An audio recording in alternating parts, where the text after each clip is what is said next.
안녕하십니까. 산림기사, 산림산업기사 최종 정리 154제 그 중에서 이제 암기사항 9번 임도 설계시 기본 도서. 보통 이제 이게 우리가 임도나 사방을 할 때, 임도나 사방 사업을 할 때 일단 기본적인 도면은 그려야 되고요. 그 기본적인 도면의 제일 첫 번째가 위치도입니다. 이 위치도는 이 도면에서 임도의 시작점과 종점을 다 표시한 도로예요. 보통 1km나 2km 정도 단위로 설치하기 때문에 시점과 종점을 다 표시를 해야 되고요. 시점과 종점. 보통 25,000분의 1 지도 정도를 사용합니다. 그리고 평면도는 유일하게 지도의 위쪽이 북쪽이 아닌 지도가 되겠고요. 평면도의 축척은 1대 1200이 되겠죠. 요 반드시 외워야 됩니다. 이 임도의 진행 방향에 따라서 옆으로 이렇게 길게 붙여가지고 전체 이렇게 도면을 확인할 수 있게 A4지 한 장, 두 장, 세 장, 네 장 이렇게 해서 나눠서 그리게 되겠고요. 종단면도는 임도 진행 방향으로 매 20m 지점과 매 20m 지점과 구조물의 설치 측점의 높이를 표현하는 도로인데요. 자, 이렇게 보세요. 보통 임도는 우리가 표현하려면 이렇게 도로가 이렇게 가서 이렇게 돌아가겠죠. 여기 점선으로 표현해야 되는데요. 점선으로. 자, 저기 안 보이는 부분입니다. 실제로는 입체예요.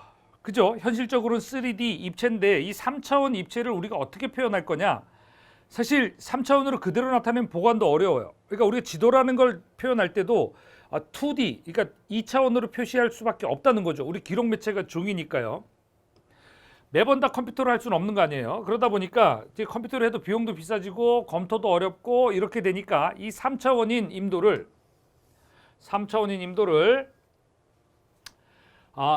여러 가지 도면으로 나눠서 그리는 거예요. 그래서 평면도를 보면 임도가 진행하는 거, 우리가 양각기 계획법으로 이렇게 낸 거에서 IP0, IP1, IP2 이렇게 해서 대략 200에서 250m 간격마다 이렇게 IP점이 발생되면 여기에다가 이제 평면 곡선을 따게 되겠죠. 그리고 최소 곡선 반지름 R과 곡률 그다음에 이런 것들을 구하게 되는 거고, 요 내용들이 평면도에 나옵니다.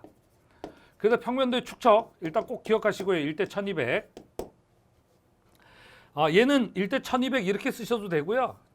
1200분의 1 이렇게 하셔도 상관없습니다. 자, 평면도는 이렇게 그리는 이 곡선 제원표가 상당히 중요한 그림이 되겠고요. 2차원으로 도로 진행하는 방향에 따라서 이 도면을 붙여서 그립니다. 종단면도는 어떻게 그리냐면 여기에서 IP점은 이렇게 몇백 미터 단위로 가지만 150m 뭐 이렇게도 갈 수 있지만 여기에 요 측점 각 20m마다 첫 시작점은 넘버 0, 두 번째 점은 넘버 1, 그 다음에 넘버 2 해서 매 20m마다 측점을 찍어요. 매 20m마다 뭘 하냐면 레벨로 높이를 재는 거죠. 높이를 재서 횡방향으로는 1000대 1, 1대 1000, 종방향으로는 1대 200 이렇게 해서 넘버 1 몇 메타, 넘버 2 몇 메타, 넘버 3 몇 메타 이렇게 해서 이렇게 올라갔다 내려갔다 이렇게 표현이 되겠죠. 이게 종단면도입니다. 이 종단면도는 땅의 높이를 계속해서 재서 이렇게 진행하는 거고요. 방향은 알 수가 없어요. 진행 방향은 위에서 알 수 있죠. 그럼 얘는 어떻게 해요? 나침반을 가지고 방위각이 어느 정도 돌아갔는지 매번 확인하실 수 있고요. 여기서는 그냥 레벨 측량만 합니다. 얘는 줄자하고 콤파스만 쓰고요. 나침반. 그다음 횡단면도는 뭐냐면 여기 한 측점 넘버 1, 넘버 2, 넘버 3에 대해서 이렇게 경사면이 만들어졌겠죠. 그죠? 그럼 여기에 이만큼 절토하고 요만큼 성토해 가지고 쌓기 사면을 만들고, 여기 요만큼이 절토고 여기가 절토 면적, 여기 성토 면적 요만큼이 성토고가 되겠죠. 이렇게 해서 실제 이제 토공 작업량을 여기다가 임도 연장 20m마다 계산을 해서 내면 이 실제 작업 수량은 이 횡단면도에서 나오게 되겠죠. 그래서 우리가 임도 구조 이렇게 얘기할 때도요, 사실 횡단면도를 가지고 얘기하지 않나요? 평면 선형과 종단 선형의 조화 이렇게 얘기해요. 왜냐하면 방향과 높이가 어느 정도 맞으면 자연스럽게 돌아갈 수 있거든요. 얘는 마지막에 땅을 얼마나 깎느냐, 결국 수량 선처를 위해서. 또 여기다 어떤 구조물을 설치할 것이냐, 여기에다가 배수구조물 축구 만들고 아니면 집수정 파고 횡단 배수구 만들고 요런 그 구조물이 상당히 중요한 도면이 횡단도가 되겠죠. 구조물도는 임도에 설치하는 주요 구조물의 모양, 여기에 여기 그 돌쌓기, 여기 집수정, 횡단 배수구 이런 것들의 모양을 상세하게 그린 그림이 구조물도가 되겠습니다. 그래서 얘는 역시 횡단도와 더불어 100대 1인데요. 구조물도는 더 상세하게 그리실 수도 있습니다. 산림 계획 기간인데요. 상당히 중요한 문제입니다. 아까 도면의 문제는 축척이나 이 정도만 나오기 때문에 그거 개념 이해가 상당히 중요하다면 시험에서 실제 서술할 때는 축척 정도만 잘 쓰시면 돼요. 근데 여기 산림 계획 기간은 시험에 계속해서 한 해 한 번 정도 반드시 반복해서 나오니까 중요합니다. 산림 경영 계획 기간 중에서 벌기령은 이게 나무가 익어야 성숙해야 벌채를 하겠죠. 우리가 물론 흉고직경 목표에 따라서 30, 40, 50 이렇게 잡을 수 있겠죠. 그걸 수확기 또는 성숙기에 도달하는 산림경영 계획상의 연수, 산림경영 계획 짜는 사람이 거기에 적절하게 맞추는 거죠. 법정벌기령은 이 계획 성숙기에 도달하는 연수하고 실제로 벌채되는 연령이 일치할 때 얘를 법정벌기령이라고 하는데 이 부분은 시험에 잘 안 나와요. 그냥 한번 쭉 읽어보는 식으로 가시고요. 다만 여기 윤벌기와 회기년이라는 개념, 그 다음에 정리기와 갱신기라는 개념은 지금 확실히 정리를 하고 가셔야 돼요.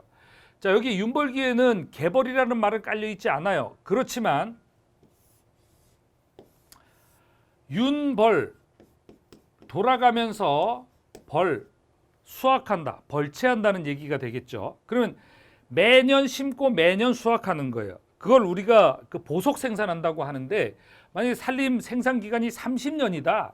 그럼 얘를 땅을 30조각을 냅니다. 물론 크기는 다를 수 있겠죠. 이렇게 해서 총 25쪽인가요? 그럼 한 쪽 더 내요. 자, 이렇게 해서 30쪽을 1번부터 30번까지 일순벌 1 한 차례 돌아가면서 벤 기간, 여기서부터 여기까지 돌아가는 기간 윤벌. 자, 개벌이라는 얘기 하나도 없죠. 그냥 작업급 요거 하나하나가 한 해 돌아오면 작업급이 되는 거예요. 여기는 쑥가꾸기, 여기는 풀베기, 여기는 풀베기, 여기서부터는 가지치기, 어린 나무 가꾸기 이렇게 들어가겠죠. 그렇게 해서 해마다 다른 작업을 다 해주게 되는 거예요. 다만 벌채에 집중해서 수학에 집중해서 볼 때 작업급의 인분, 모든 인분을 한 차례 베는 기간 윤벌기고요. 개벌이라는 말은 나오지 않았지만 개벌이라 작업이 뒤에 숨어 있죠. 회기년이라는 개념은 뭐냐면 회기라는 얘기는 돌아왔다예요. 그럼 윤벌도 돌아가며 벌채했다며 회기도 돌아왔다. 똑같아요.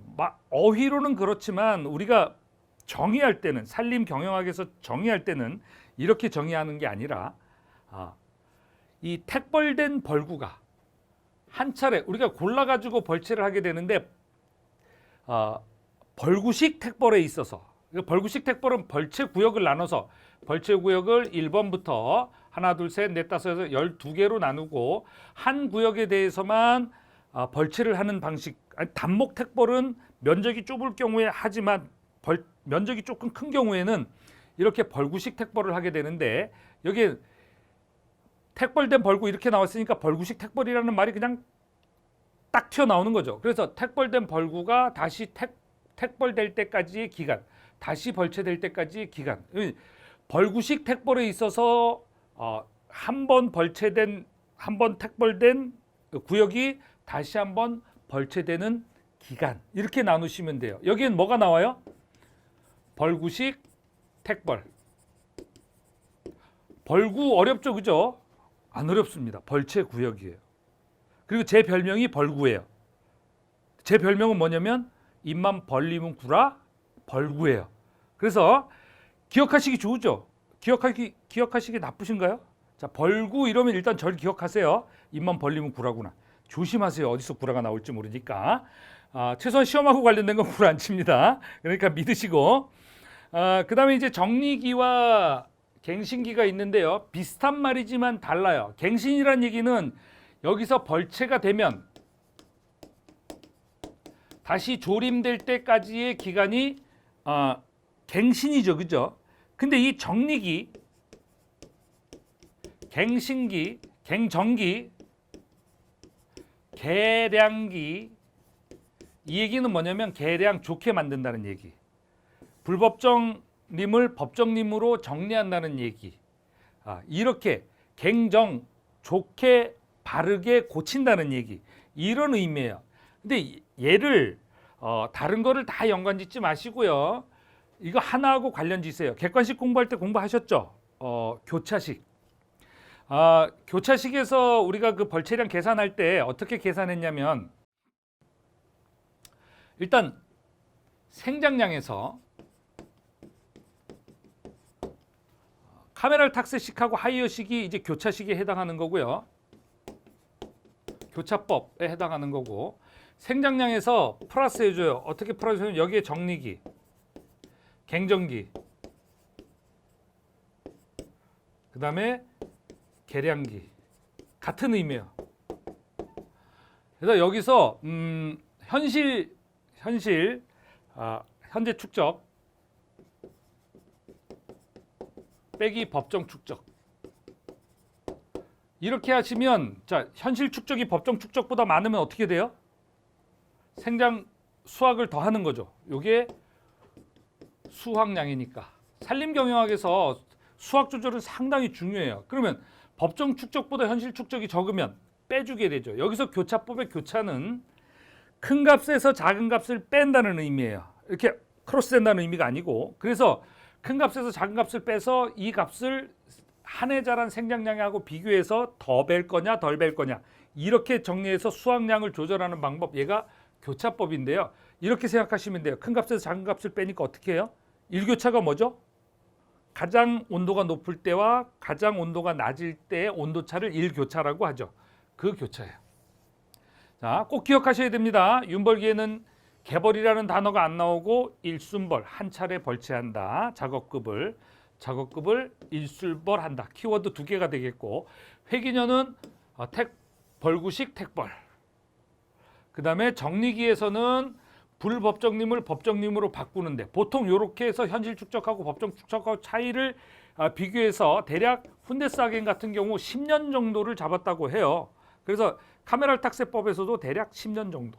훈데스하겐은 약간 다른 방법이긴 하지만 어쨌든 10년 정도를 대창 계량기, 정리기, 갱정기로 잡았다는 거죠. 그래서 이 갱신기는 제가 3벌 작업에서 후벌의 기간, 그러니까 이렇게 써놨는데 후벌까지의 기간 이렇게 써놨는데 사실 개벌에 있어서는 큰 의미가 없어요. 벌채되고 나서 조림이니까 벌채에서 조림. 벌채하면 바로 그 다음에 조림하죠. 이듬해. 여기 무슨 의미가 있겠어요. 다만 3벌에서는 3벌이 어떻게 되죠? 예비벌, 하종벌, 후벌. 예비벌부터 시작해서 후벌까지의 전체 기간을 갱신기로 본다. 짧게는 15년에서 길게는 25년까지 차츰 배연해서 어린 나무, 치수를 산목의 보호하에 두는 게 산벌이죠. 자, 생장량의 종류. 자, 이 문제는 작년에 나오고 그 작년에 또 나오고 또 나왔어요. 자, 그러면 우리가 제일 당황하는 게 뭐냐면 생장량을 정의를 하지 못해요. 자, 생장량을 어떻게 정의해야 되냐면 인목 축적의 증가량. 인목이 뭐죠? 산에 서 있는 나무. 산에 살아있는 나무예요. 그래서 인목의 축적 어떻게 재요? 수고, 내고, 흉고 측정하고 이렇게 해서 표준목에 대해서 내는 방법이 있고 그 전체로 환산하는 방법. 그 다음에 표준지 내에 나무들을 수고와 흉고 직경 6cm 이상을 조사해서 인목 축적을 조사하는 방법이 있죠. 그 표준지법, 그 다음에 표본목법 이런 것들이 있어요. 그렇게 해서 인목 축적의 증가량을 알아내는 거예요. 그래서 정확하게는 광합성에서 호흡 및 고사량을 빼주면 이게 생장량이 되는 건데 우리한테 중요한 거는 얘죠. 그래서 이 두 개의 의미가 다 있지만 하나 정도로 정의를 하시면 될 거고요. 여기서 알아야 될 건 뭐냐면 시험에 자주 나와요. 연년 생장량과 평균 생장량의 관계에 대해서 쓰시오. 그러니까 연년 생장량은 한 해 자란 양이고 평균 생장량은 성장 기간 전체에 자란 양이에요. 아니면 정기 평균 생장량이라면 특정 기간 동안 자란 한 해 평균 자란 양이 되겠죠. 근데 여기서 우리한테 중요한 건 뭐냐면 연년 생장량과 평균 생장량의 관계를 시험에 여러 번 자꾸 나온다는 거죠. 그럼 그래프가 간단해요. 하나는 이렇게 그려지고 또 하나는 이렇게 출발해서 이 점선이 잘 안 그려집니다. 기계에 익숙하지 않다 보니까 좀 이해해 주시고요. 점선입니다. 점선으로 보시면 잘 외워져요. 자, 얘를 관계를 천천히 이해하려고 하지 마시고 일단 그림부터 그리고 이해하세요. 어떻게 그림부터 그려요? 짝대기 그리고 곡선 두 개 그리세요. 다만 어떻게 그려요? 요 점선의 꼭대기가 요 실선하고 딱 닿도록 이렇게 해놓고 얘를 연년 생장량, 얘를 평균 생장량 이렇게 딱 정의를 내리면 돼요. 헷갈리죠? 안 헷갈리게 해드려야죠. 헷갈리는 건 무조건 안 헷갈리게 가야 돼요. 그러려면 어떻게 해요? 연평균이라고 부르죠. 평균연 이렇게 안 부르죠. 그냥 연평균, 연이 앞에 가고 평균이 뒤에 가는구나. 이렇게 하고 나서 이게 어떤 의미를 가지냐면 사실 이 부분을 수학하면 가장 좋은 시점 이렇게 본단 말이죠. 수학기예요, 수학기. 이걸 분석하는 거는. 자, 그러면 얘를 설명할 때는 연년 생장량의 극대점, 최고점이 평균 생장량의 극대점보다 이게 임령이니까 더 빨리 온다. 이게 생장량 Q죠. 제적이 될 거고요. 자, 그다음에 두 번째는 평균 생장량의 극대점은 연년 생장량의 어느 한 점과 만난다. 물론 최고점을 지난 다음에 만나겠죠. 그리고 요 시점에서 수학을 하는 것이 가장 경제적이다. 요 세 개는 그래프로 유추하실 수 있죠. 이렇게 하시는 거예요. 얘를 천천히 이해하시면 문제 푸는데 지장이 있고요. 제가 말씀드릴 건 뭐냐면 일단 시험 붙고 나서 공부하세요. 공부는 평생 하는 거예요. 근데 자격증 먼저 따고 자격 갖춘 다음에 공부하세요. 요거는 시험 붙기용. 자, 공무원 시험 준비하시는 분도 마찬가지예요. 이 개념을 복잡하게 천천히 다 이해해서 그 문제를 푸는 거나 연평균, 극대점, 수학 시점 됐네. 이것만 파악하시면. 나머지는 총평균 생장량, 전체 생장 기간. 그래서 이 평균 생장량이라는 거하고 사실 개념이 똑같은 거고요. 총 생장량은 수학기의 축적 또는 인목 축적의 총 증가량 이렇게 해서 보시면 되고 유사 개념인 총생산, 순생산, 생장량은 우리 시험에서 상당히 중요한 파트이긴 한데 우리는 출제 범위에 안 들어가 있어요. 어디까지 들어가 있냐면 산림 경영학에서 생태학은 빠져 있으므로 빠지게 됩니다. 조림학에는 나올 수 있습니다. 자, 산림 투자 의사결정 방법. 의사결정이라는 건 뭐냐면 내가 산림 투자를 할 것인가 말 것인가를 결정하는 거예요. 할 것인가 말 것인가를 결정하는데 자, 여기서 제일 많이 묻는 건 뭐냐면 시간 가치를 계산하냐 안 하냐 얘를 물어요. 시간 가치라는 게 뭐냐면 현재 100원이 10년 뒤에도 100원이 된다면 얘는 시간 가치를 전혀 고려하지 않은 거죠. 근데 얘가 이율 5%라는 전제하에 얘를 10년 뒤에 100원이 그대로 100원이 되냐면 100원 곱하기 1.05의 10승만큼이 10년 뒤 돈의 가치가 돼요. 요게 들어가 있으면 1.0p에 n승이 들어가 있으면 요게 분의 1이 들어가든 뭐가 들어가든 이게 공식 안에 들어가 있으면 시간의 가치를 반영한 가치라는 거죠. 그래서 시간의 가치를 반영한 것들은 보면 대체로 투자 수익률법 여기까지는 그냥 돈만 계산한 거예요. 회수기간, 그 다음에 자본 대비 수익 이렇게 계산한 건데 문제는 이 손익분기점 분석 이런 거는 해당하지 않죠. 손익분기점 분석은 사업의 적정한 규모를 계산하는 거예요. 고정 비용과 변동 비용, 생산량의 관계를 분석해서 내가 얼마만큼 이윤을 가질 거냐. 그럼 이 사업을 손익분기점, 이 브레이크 이븐 포인트를 분석하는 게 아니라 얼마나 브레이크 이븐 포인트가 무슨 의미가 있겠어요? 돈 안 남는데 돈이 남게 해야 되죠. 그러려면 사업의 규모를 결정하는 데 쓰는 거고요. 이 내부 투자 수익률법과 수연제 가치법은 시간의 가치를 포함하는 예가 들어가 있고요. 여기 수익 비용 비법에는 수익의 현재가와 비용의 현재가라는 얘기가 있어요. 그 현재가는 어떻게 계산해요? 수익 곱하기 1.0p의 n승분의 1 이렇게 들어가죠. 현재가. 미래가는 후가는 그냥 이걸 곱해주면 되고요. 이 부분이 조금 헷갈리시는 분들은 객관식에서 또 아마 조금 어려웠을 거예요. 근데 어렵게 생각하지 마십시오. 제가 여기서 설명드릴 수가 없지만 어쨌든 시간 관계상 이렇게 계산을 하시면 돼요. 그리고 요 세 개가 시간 가치를 반영한 거다. 요 공식이 이 식 안에 들어가 있습니다. 자, 인목의 평가. 인목 평가는요, 보통 우리가 그 산림을 평가한다고 하면 인목에 대한 평가와 임지에 대한 평가가 달라요. 그래서 나무를 평가하느냐 아니면 임지를 평가하는 건데 지금은 인목에 대한 평가입니다. 어떤 분은 가끔 이런 얘기 하시는 분이 있어요. 인목하고 이렇게 써져 있는데 설립자 인목과 숲을 임자 인목은 글자는 다르지만 같은 의미입니다. 숲에 살아서 서 있는 나무를 얘기하는 거예요. 그러니까 숲에 있는 나무, 살아서 서 있는 나무 같은 얘기입니다. 초점이. 자, 원가법은요. 단순히 원가 방식에 의한 거는 중에서 원가법은 그냥 비용의 단순 합계예요. 비용의 단순 합계. 그러니까 심고 나서 1년차, 2년차 정도는 단순 합계만 해서 그만큼이 비용이야 이렇게 돼요. 근데 10년쯤 지났는데 나무의 가치는 별로 안 올랐고 이렇게 하면 어떻게 돼요? 10년 동안 돈의 가치는 변했죠. 그걸 이 가격에다가 1.0p의 n승만큼 10년 이자율 이렇게 곱해주면 비용가법이 되는 거죠. 후가로 계산해 주셔야 돼요.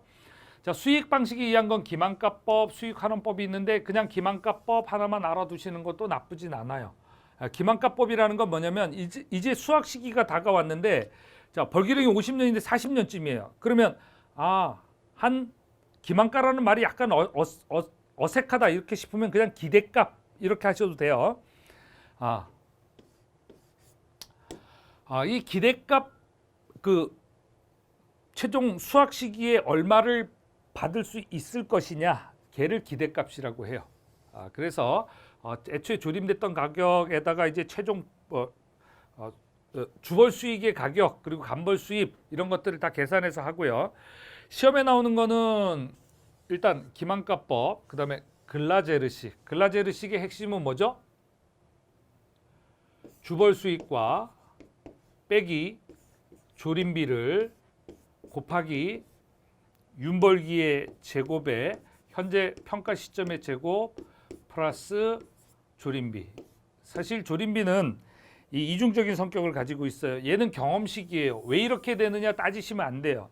글라제르가 이렇게 해보니까 얘를 빼고 곱하기 이만큼 한 다음에 더해주는 게 맞더라. 얘요. 그러니까 얘를 이렇게 의미를 두시려고 하지 마시고 얘는 그냥 무작정 외워야 되는데 이 공식의 핵심이 뭐예요? 벌기령의 제곱분의 평가 시점의 제곱 이렇게 되는 거고, 그 다음에 중요한 게 뭐냐면 시장가 역산법이에요. 매매가법은 현재 얼마에 그때 가서 얼마에 팔릴 거냐 이건데, 자, 벌기령이 지났어요. 이 이목을 어떻게 평가할 거예요? 옆에 제세주 사장님한테 가가지고 형님 이거 얼마에 사주실 거예요? 요새 얼마 해요? 그럼 제 거 얼마에 사주실 거예요? 감사합니다. 이렇게 평가하는 거예요. 그래서 얘는 시장가 A에서 출발합니다. 시장가 A에서 출발하고 A 곱하기 1분의 1이 됐겠죠. 그러니까 이 A를 위로 올려버려요. 1분의 A니까. 그리고 나서 1에다가 MP. 자, 우리가 수학 시기가 지났다고 해서 매일매일 가격 체크하고 있으면 어떻게 돼요? 머리 아프죠. 그냥 한 달에 한 번만 하자고요. 한 달에 한 번. 월 이율, 월 경과 기간. 그러니까 기업 이윤율 R. 여기에다가 뭐 빼줘요? 벌채비, 운반비 이런 것들 빼주고 여기에다가 전체적으로 우리 조제율 이렇게 해주면 값이 나오게 되겠죠. 자, 그래서 요거 공식 반드시 외워야 되는 식이고요. 기만가식은 식이 어려워서 외우라고 권하지 않겠습니다. 시험에 안 나와요. 우리 계산법은 글라제르식하고 시장가 역산법 이렇게 나옵니다.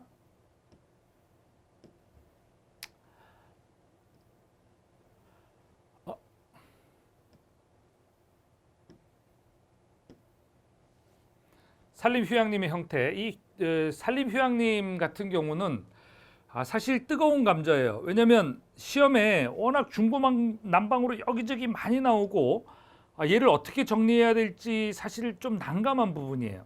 근데 보통 한 15문제, 16문제 이렇게 나올 때 한 문제 출제될 때도 있고 안 될 때도 있어요. 근데 그냥 지나가기는 참 미심쩍고, 그래서 원래 제가 153개를 하려고 했는데 오병이어의 기적에서 남은 물고기 마리수가 153마리였대죠. 할 수 없이 얘 때문에 한 문제 추가가 된 거예요. 그래서 153문제가 된 건데 4문제가 된 건데 뭐 플러스 알파 하신다고 생각하시면 돼요. 공부하시면서 이런 것 때문에 짜증난다 이러면 잘 안 외워져요. 그렇다고 확 던지기도 아깝고 그냥 개념 정도만 잡고 가자 이런 차원에서 실어놨습니다. 그래서 그런 차원에서 보면 산림휴양은 노동과 관계가 없어야 되고 즐겁고 재충전이 돼야 된다. 이 자원중심형은 자원을 배경으로 해서 자연환경에 이용하는 그 일반 휴양림이 될 거고요. 이렇게 해서 휴양하는 거고, 개발된 비자연 환경에서 수행이나 관람을 하는 거예요. 이게 공무원 시험 보시는 분들은요, 요거 함정 많이 파요. 그래서 자원중심형과 활동중심형에 대해서 상세하게 읽으셔야 돼요. 어디서 나와요? 임업경영학에서. 참 헷갈리는 부분이에요. 제가 여기서 그것까지 다루기는 어렵고요. 자, 그다음에 자원중심형은 원시형, 중간형, 도시형이 있는데 원시형은 원생휴양활동, 산림휴양활동이 필요로 하고 중간형은 도시형은 중간형은 자유소규모로 이제 등산이나 야영을 하는 거고, 그다음에 도시형은 다중이용객 중심으로 집중관리를 해서 스키나 수영 강습 이런 것들 위주로 가는 거죠. 그래서 우리가 실제로 추구하는 바는 이런 거지만 도시에서 가까운 휴양림 같은 경우는 이런 형태를 추구할 수도 있습니다. 그러니까 수요 분석을 통해서 이런 것들을 알 수가 있는 거죠. 이런 것에 영향을 주는 인자는 인구, 소득 이런 것들인데 처음에 산림휴양림이 나왔을 때는 저거 우리나라에 도입될까 싶었죠. 근데 지금은 거의 꽉꽉 찹니다. 주말마다. 토양 3상. 이 토양 부분은요, 우리 범위에 보통 이제 시험에 가장 많이 나오는 부분은 뭐냐면 토양 습도, 약건. 그러니까 수분이 약간 묻으면 약건이에요. 그런 것들을 시험에 위주로 나오는데 사실 이 토양 3상이 과거에 출제가 되기도 했었고요. 뭐 지금 근래에는 많이 출제가 안 되는 부분이에요. 그렇지만 토양은 대체로 구성되고 있는 게 고체 절반, 액체와 기체가 20에서 30% 반반. 여기 고체 중에 5%는 유기물. 이쯤 개념만 잡고 있으면 될 거고요. 고상은 고체 부분, 액상은 액체 부분, 기상은 기체 부분 이렇게 정의를 하시면 될 것 같습니다. 자, 토양층 얘는 반드시 암기해야 되는 사항이고요. 여기의 핵심은 뭐냐면 용탈층, 세탈층이에요. 용탈층, 세탈층. 왜냐하면 제일 상단은 유기물층. 근데 공학에서는 안 다루지만 우리 산림에서는 세 가지 층으로 나눕니다. 리터 레이어, 낙엽층, 페르멘테이션 레이어, 발효층, 허머스. 그래서 제일 위에서부터 아래쪽으로 내려오면서 잎이 구분이 돼요. 잎인지 줄기인지 구분이 되고, 여기는 잎인지 줄기인지만 구분이 돼요. 어떤 모양인지 구분이 안 되고, 여기는 아예 구분을 할 수 없어요. 동물의 사체인지 식물의 사체인지조차 구분할 수 없고, 그다음에 그 제일 상단이 용탈층인데요. 물에 의해서 씻겨서 내려가는 거예요. 녹아서 이탈되는 거예요. 어디로? 아래 집적층으로. 직접은 다이렉트예요. 집적은 세디먼트, 누적되는 거예요. 그죠? 그래서 이 두 개를 구분해 주시고요. 특정 성분이 모이는 층이에요.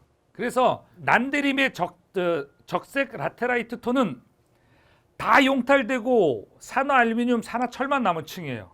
그래서 붉은색이에요. 그리고 한데림의 회백색 포도졸 토양은 이게 유기물이 물도 많이 없고 미생물의 활동도 미약하다 보니까 집적층에 다 쌓여서 회백색이 됐어요. 오랫동안. 그래서 2층이 발달한 거 포도졸 토양. 물론 토양의 종류가 대략 기온 뭐 이런 거에 따라서 한 8가지 정도로 구분하는데 이 특징적인 용탈증의 특징, 그다음에 집적증의 특징을 가지고 토양을 구분하거든요. 그래서 이 2개 정도는 구분할 수 있으면 좋겠는데 시험엔 여기까지 안 나와요. 용탈증은 특정 성분이 씻기는 층, 집적증은 특정 성분이 모이는 층. 이렇게 되겠습니다. 그리고 밑에 A층, B층, C층, 락은 기반암, 모재층은 일단 풍화가 시작돼서 물리적인 풍화가 시작되는 층이에요. 그러니까 큰 돌이 작게 갈라지는 층이 되겠습니다. 이렇게 해서 토양층까지 살펴봤고 잠시 쉬었다가 다음 시간 이어가겠습니다. 수고하셨습니다.